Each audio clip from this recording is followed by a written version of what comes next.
সকলকে জানাই আমার পক্ষ থেকে আন্তরিক শ্রদ্ধা, শুভেচ্ছা এবং অভিনন্দন।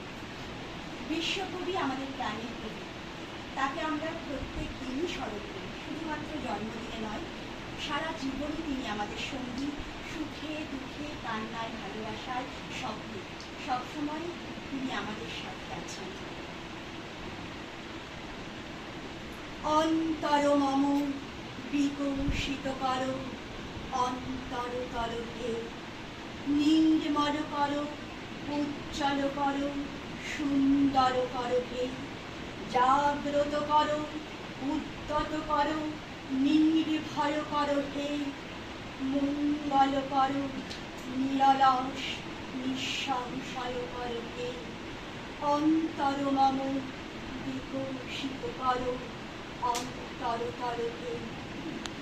ছোট্ট আমার মেয়ে সঙ্গিনীদের ডাক শুনতে পেয়ে সিঁড়ি দিয়ে নিচের তলায় যাচ্ছিল সে নেমে, অন্ধকারে ভয়ে ভয়ে থেমে থেমে। আমি ছিলাম ছাদে, তারাই ভরা চৈত্র মাসের রাতে। হঠাৎ মেয়ের কান্না শুনে উঠে দেখতে গেলেন ছুটে।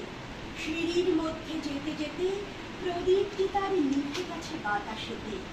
সুধার তারে কি হয়েছে বামি, সেই কেঁদে কয় নিচের থেকে, হারিয়ে গেছি আমি।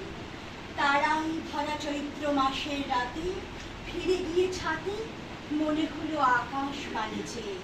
আমার বামির মতোই যেন অমনিকে এক মেয়ে, নিরাম্বরী আঁচল খানি ঘিরে, দীপশিখাটি বাঁচিয়ে একা চলছে ধীরে ধীরে।